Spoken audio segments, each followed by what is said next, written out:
He asked if he could take a picture of me and proceeded to snap a pic before I could reply. Alright. That's weird. Have you ever had one of those neighbors that you just didn't like, or they didn't like you? I have one of those neighbors. See, we moved into a low-income neighborhood, and really and truly, it was a rush decision. We didn't have a whole bunch of time to ponder because my wife's ex got out of prison. Sounds like the beginning of a country song, right? And when he got out, he made sure that he moved as close to us as possible. See, my wife at the time was actually renting property from the landlord, which was his mom. And yeah, it got kind of messy to where we had to move quickly, and we made a split decision, and here we are. Anyway, the neighbors behind me have 3 large pit bulls that he fights, and they are very, very loud. In fact, they are so loud and disruptive that we can't really enjoy our time outside. He's recently put a kennel in to raise them off of the ground because sometimes when it floods, the water can get quite high.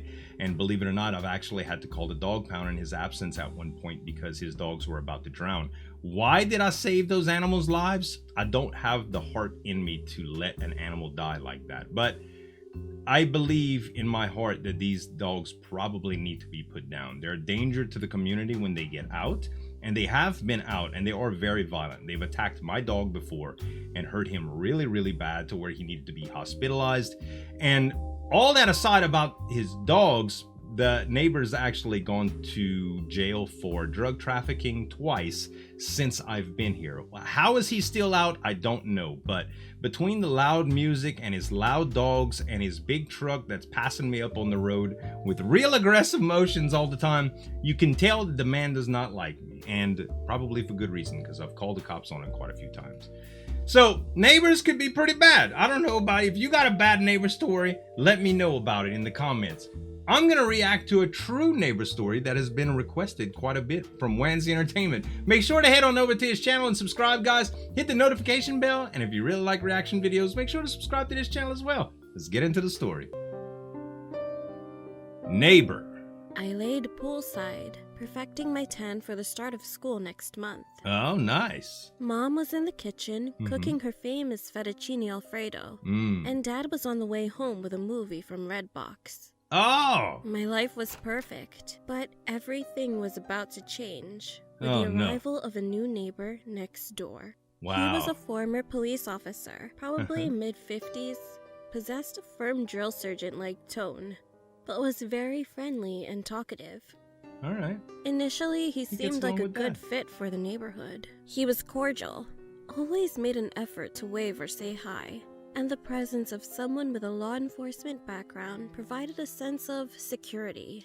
I'm getting a feeling, just because of the tonality of this, that it really is something afoot. But really, when a neighbor comes around like that and is really, really friendly, sometimes it's awkward, right? Sometimes you really don't want to be bothered when you just go outside to check the mail and don't get me wrong, most of the time you could just keep your head low or wave and go about your business, and most people respect the fact that you're in a hurry or you're into something or you're doing something.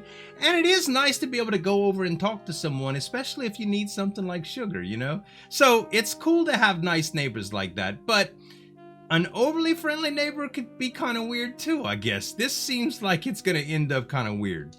But everything began to unravel quickly, and the catalyst seemed to be me.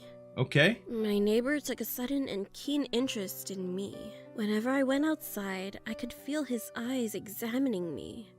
He would always wander over and try to start conversations with me, but as soon as he heard or saw my parents, he would leave. Ah, okay, so he's attracted to her? That's what I'm thinking, that he's attracted to her. But really and truly, what is mostly crazy about that is that he feels guilty enough about it to avoid her parents, which he's had communication with before. So I don't know what to make of this guy. Maybe he suspects her of a crime since he's got some police background. I don't know. He asked me if I had any social media accounts. When I lied and said no, He asked if he could take a picture of me and proceeded to snap a pic before I could reply. Alright, that's weird. I would definitely tell my parents about that. Being that he's a police officer, though, it makes things complicated. Have you ever called the cops on a cop? You ever heard of the Blue Shields? It's not easy to get a cop in trouble for misconduct. Like, there's a lot of stories in social media right now that surrounds bad cops doing things inappropriately and taking the law into their own hands and really doing things that really aren't by the rule book. You know what I mean? And it's sad, but how do you get people to understand that you feel like you're being a victim from a police officer, especially when it's weird behavior like taking photos of me? I felt completely unnerved and frightened about his intentions for me. For all I knew, that we could have a murderer or pedophile living a mere feet from our home. It's true. I knew I had to delve deeper. So one night, I aimed my telescope at his window. All right. And what I saw only amplified the alarm bells going off in my head. He's got photos of a lot of girls. The man was fixated on the picture of me on his phone. And I could even see a small stack of photos on his nightstand. A young girl's image on top. My blood ran cold, as this all but confirmed my fear. He's a pedo. He must be a pedophile. The next night, I saw him sneakily rummaging through our trash can. I watched in horror and disbelief as he removed my used tampon. Oh, no! No, no, no, no, no, no, no!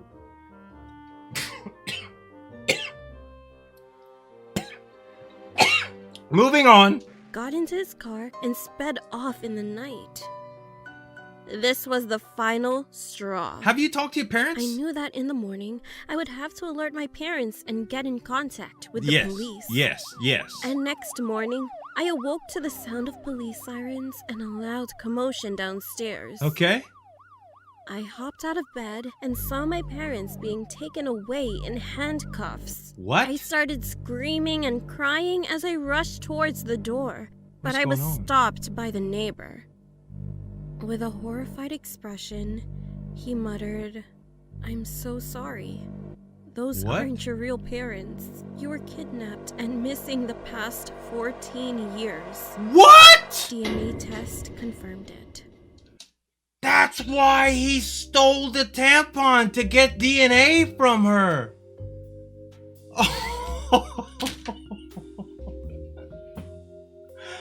God, that one came out of left field, huh?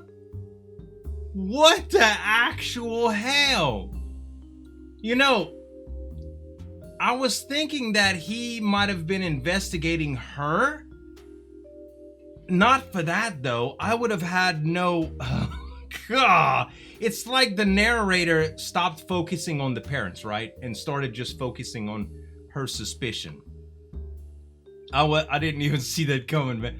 Holy cow, what a shocker. And what's sad is that she had such a perfect life, you know? She had such a good life. She would have never known any better. Wow. Do you know who your parents are? I'm fairly certain that I'm my mom and dad's kid. I look like them, I act like them, I think like them, and we got a lot of genetic stuff, you know? Even my legs are like my mom's. It's hard to explain, but it's, oh gosh, man, I can't believe. Yeah, I'm pretty sure that's the biggest, craziest neighbor story that I ever heard. I hope y'all really enjoyed it. Wansee Entertainment delivers, guys. Make sure to subscribe to him, as well as a couple other videos that I reacted to from Wansee. Thanks so much for watching. As always, this is Zueljin signing off, and we'll see you next time.